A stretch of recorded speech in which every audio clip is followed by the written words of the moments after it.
بسم اللہ الرحمن الرحیم۔ حضرت خواجہ شمس الدین عظیمی صاحب کی تصنیف محمد الرسول اللہ صلی اللہ علیہ وآلہ وسلم، جلد اول، عنوان ایک ہاتھ میں سورج ایک ہاتھ میں چاند۔ کفار مکہ کی سمجھ میں یہ نہیں آ رہا تھا کہ وہ کس طرح اپنا شرف اور اقتدار برقرار رکھیں۔ باہمی مشاورت سے اشراف قریش کی ایک جماعت آپ صلی اللہ علیہ وسلم کے چچا حضرت ابو طالب کے پاس آئی۔ انہوں نے شکایت کی کہ اے ابو طالب، آپ کا بھتیجا ہمارے خداؤں کو برا بھلا کہتا ہے، اس نے ہمارے باپ دادا کے طریقے پر نکتہ چینی کی ہے، ہمیں عقل و فہم سے عاری قرار دیتا ہے، محمد ہمارے باپ دادا کو بھی گمراہ کہتا ہے، ہم یہ توہین برداشت نہیں کر سکتے۔ آپ یا تو اسے روک دیں کہ وہ ان باتوں سے باز آ جائے، یا ہمارے اور اس کے درمیان سے ہٹ جائیں۔ سیدنا علیہ الصلاۃ والسلام نے حق کا پرچار جاری رکھا اور باطل کی تکذیب کرتے رہے۔ اہل مکہ سے صبر نہ ہو سکا، وہ دوبارہ ابو طالب کے پاس آئے اور سختی سے مطالبہ کیا کہ اپنے بھتیجے کو ان باتوں سے روک دو یا اس کی حمایت سے دستبردار ہو جاؤ، ورنہ ہم سب تمہارے خلاف جنگ کریں گے یہاں تک کہ فریقین میں سے ایک دنیا میں نہ رہے۔ حضرت ابو طالب کو اپنے یتیم بھتیجے کی فکر ہوئی اور انہیں بلا کر سمجھانے لگے۔ حضور علیہ الصلاۃ والسلام نے جب اپنے مہربان چچا کے منہ سے تبلیغ حق ترک کر دینے کا مشورہ سنا تو فرمایا، خدا کی قسم، وہ میرے داہنے ہاتھ میں سورج اور بائیں ہاتھ میں چاند لا کر رکھ دیں اور یہ چاہیں کہ میں خدا کا حکم اس کی مخلوق کو نہ پہنچاؤں، میں ہرگز اس کے لیے آمادہ نہیں ہوں، یہاں تک کہ خدا کا سچا دین لوگوں میں پھیل جائے یا کم از کم میں اس جد و جہد میں اپنی جان دے دوں۔ حضرت ابو طالب نے جب اپنے بھتیجے کا یہ عزم دیکھا تو کہا، تم اپنا کام کرتے رہو، میں تمہاری حمایت سے کسی وقت بھی دستبردار نہیں ہوں گا۔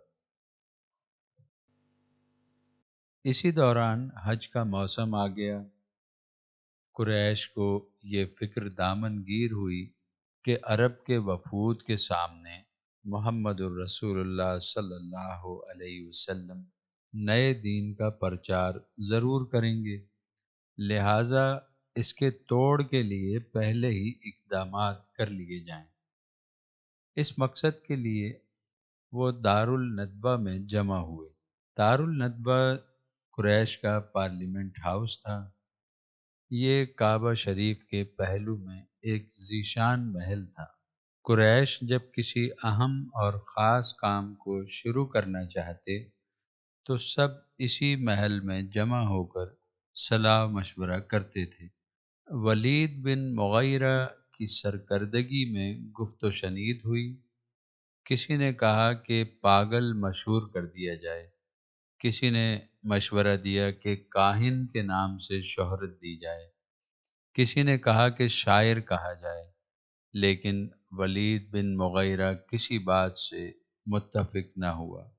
بالآخر سب نے اس سے رائے مانگی تو اس نے کہا کہ محمد کو جادوگر کی حیثیت سے مشہور کر دیا جائے۔ لہٰذا طے پایا کہ مکہ کے تمام راستوں پر آدمی بٹھا دیے جائیں تاکہ اطراف عالم سے جو لوگ حج کے لیے آئیں انہیں یہ باور کرایا جائے کہ یہاں ایک ساحر ہے جو اپنے کلام سے باپ بیٹے اور خاوند بیوی میں اور تمام رشتوں میں باہمی تفریق ڈال دیتا ہے، لہٰذا تم لوگ اس کے پاس نہ جانا۔ قرآن نے اس مجلس کا تذکرہ ان الفاظ میں کیا ہے۔ سورہ المدثر آیت 18 تا 24 کا ترجمہ۔ اس نے سوچا اور اندازہ لگایا، وہ غارت ہو، اس نے کیسا اندازہ لگایا، پھر غارت ہو، اس نے کیسا اندازہ لگایا، پھر نظر دوڑائی، پھر پیشانی سوکڑی، اور منہ بسورا، پھر پلٹا اور تکبر کیا، آخر کار کہا کہ یہ نرالا جادو ہے جو پہلے سے نقل ہوتا آ رہا ہے، یہ محض انسان کا کلام ہے۔ اس کام میں سب سے زیادہ پیش ابو لہب تھا۔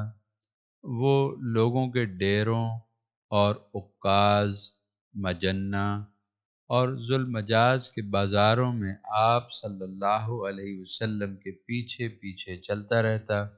جہاں آپ صلی اللہ علیہ وسلم تبلیغ کرتے، ابو لہب پکار پکار کر لوگوں کو کہتا کہ اس کی بات نہ ماننا۔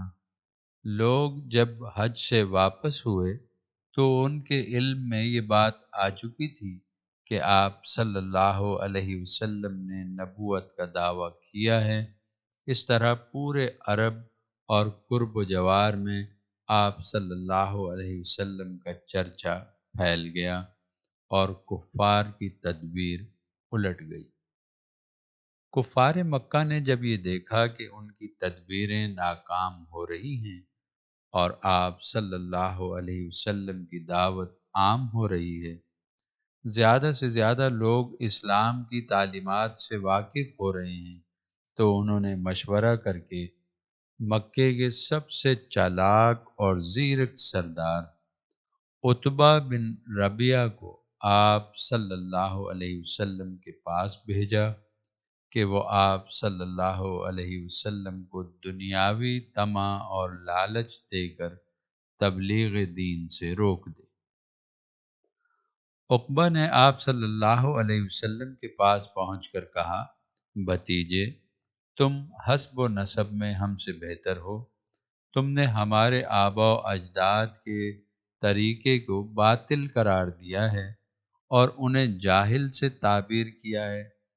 تم آج اپنے دل کی بات کہہ دو کہ تمہارا مدعا کیا ہے۔ اگر تم دولت کے لیے یہ سب کر رہے ہو تو ہم تمہارے واسطے اتنا مال جمع کر دیں گے کہ تم اہل مکہ میں سب سے زیادہ مالدار ہو جاؤ گے۔ اگر سرداری حاصل کرنا چاہتے ہو تو ہم اس پر راضی ہیں کہ تمہیں قریش کا سردار بنا دیں۔ اگر تم شادی کے خواہش مند ہو تو مکے کی سب سے خوبصورت لڑکی کو تمہاری دلہن بنا دیں گے، اور اگر یہ سب نہیں ہے اور تم کسی جن یا ماورائی طاقت کے زیر اثر ہو جس کی باتیں تم لوگوں کو سناتے ہو اور اس سے چھٹکارا پانے سے عاجز ہو، تو ہم تمہارے لیے حاذق طبیب تلاش کرتے ہیں تاکہ وہ تمہارا علاج کرے اور تمہیں صحت حاصل ہو۔ عقبہ کے طویل لیکچر کے بعد سیدنا علیہ الصلوۃ والسلام نے جواب میں سورہ حامیم السجدہ کی تلاوت کی۔ عقبہ گمسم سنتا رہا، پھر اٹھ کر اپنی قوم میں واپس آ گیا۔ عقبہ کو آتا دیکھ کر مشرکین نے ایک دوسرے سے کہا، خدا کی قسم، ابو الولید تمہارے پاس وہ چہرہ لے کر نہیں آ رہا جو چہرہ لے کر گیا تھا۔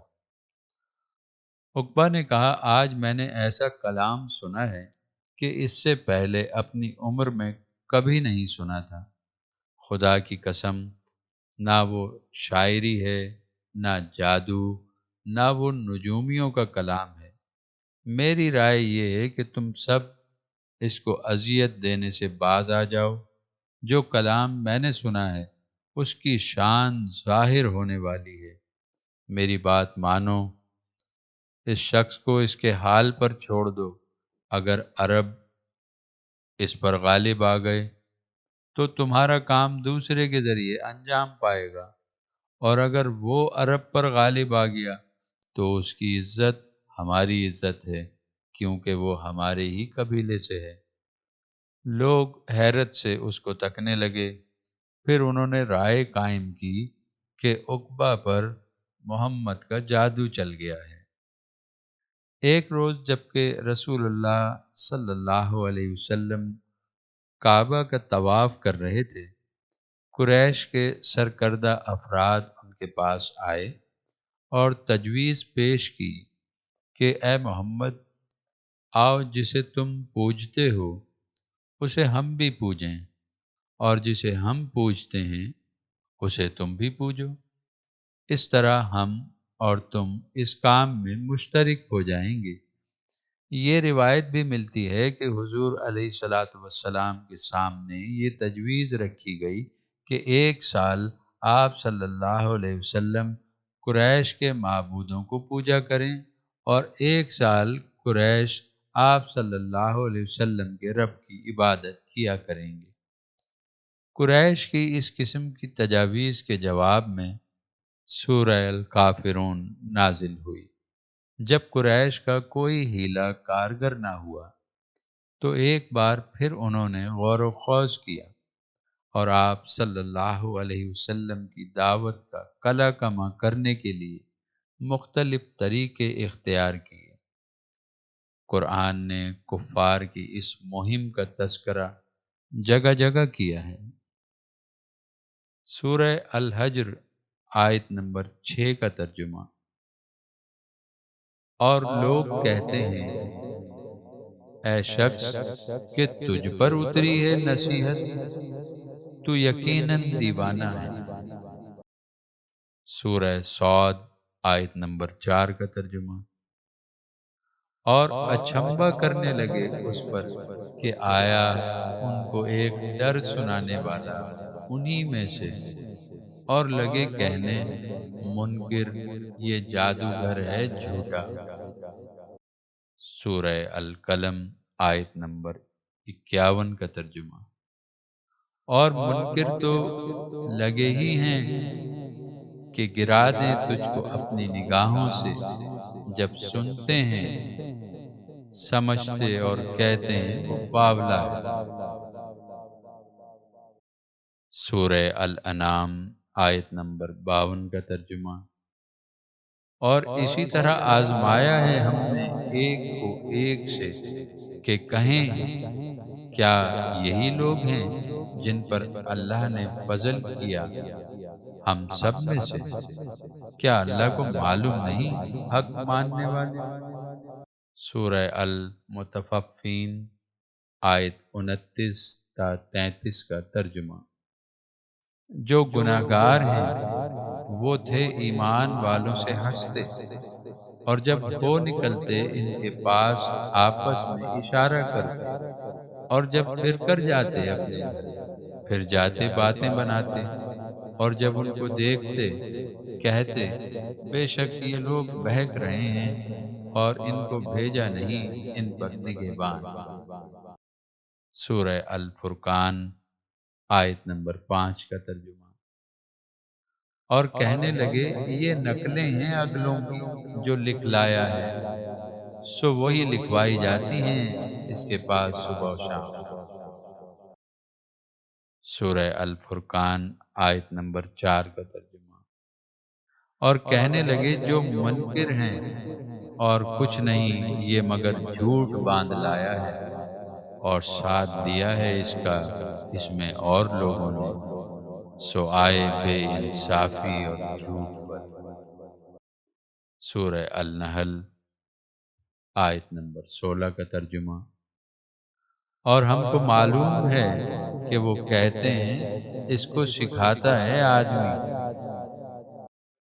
سورہ الفرقان آیت نمبر 7 کا ترجمہ: اور کہنے لگے یہ کیسا رسول ہے، کھاتا ہے کھانا اور پھرتا ہے بازاروں میں، کیوں نہ اترا اس کی طرف کوئی فرشتہ کہ رہتا اس کے ساتھ ڈرانے کو۔